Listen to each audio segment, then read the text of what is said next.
My name is Zoe Plourde. I am a summer student here at the Yarmouth County Museum and Archives, and I am here today to bake with you. We're going to take a recipe out of this lovely book that the Yarmouth County Historical Society put together a few years ago called Butter the Size of an Egg, and we're just going to show you how it goes. So today we are making marshmallow lemon cake with a lemon frosting. We're going to start with 2 cups of flour that I have conveniently in my little cup.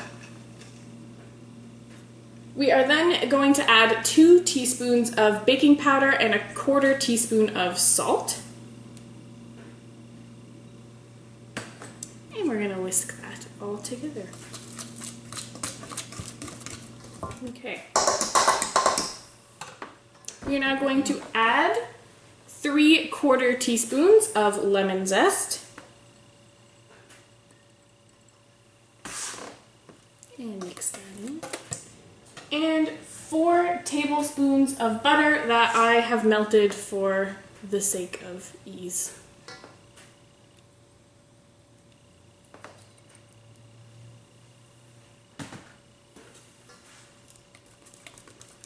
One cup of sugar.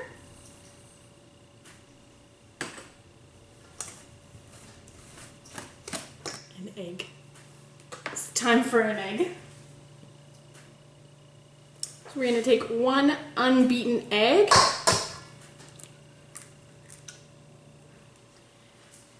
We're going to throw in 3/4 cups of milk. I always heat my milk up in the microwave when I'm baking just to make it a little bit more cohesive with the butter. We have a nice smooth looking batter in here. You can see the little pieces of the zest, but that's to be expected. All that's left is to put it into our cake liners. For the sake of convenience, we are going to use an ice cream scoop to get our batter into the tray. I'm going to do probably 1 scoop per liner because they are going to rise in the oven. I had my oven preheated to 350 degrees. We're going to keep them in for probably 10 to 15 minutes and then check them and see where they're at with the toothpick. So they have been baking for about 20 minutes now, so I'm just going to pop them on out. They look very light compared to other cupcakes that I've made in the past, but the toothpick does come out clean.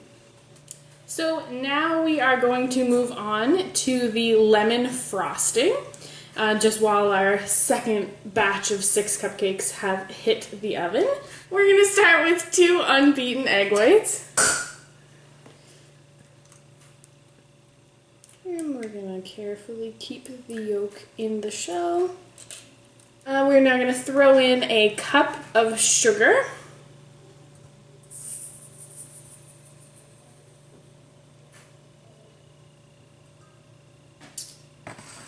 1 tablespoon of water.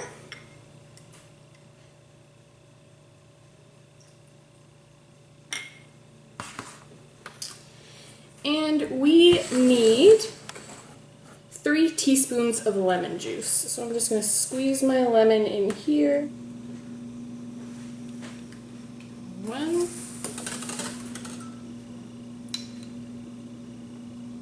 2. 3, and that one wasn't quite full, so I'm just going to give it a little extra. Alright, so we are going to take this over to the stove and we're going to double boil it. So we're going to place our metal bowl over top of a pan of water that is warm but not quite boiling, and we're going to whisk it on top of that for about 7 minutes.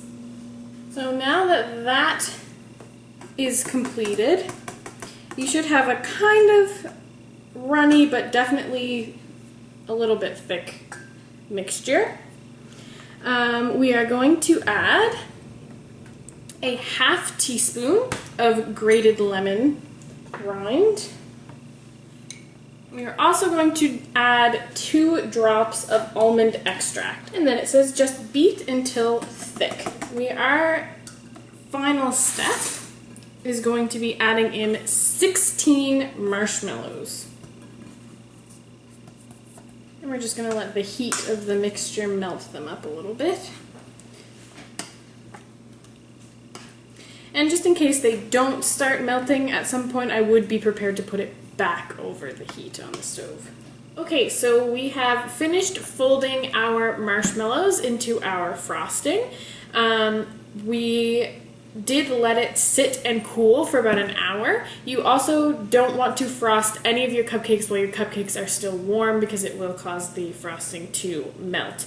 So this frosting is not like a normal kind of frosting that you would probably typically see, so it doesn't hold its shape very well, so you probably wouldn't be able to do any piping work or things like that, but a nice garnish would probably make them look great. So what we're going to do, I'll show it to you here. It's a little runny, very marshmallowy, you know, due to the marshmallows. So we're just going to take one of our cupcakes, scoop up a little bit of our frosting mix,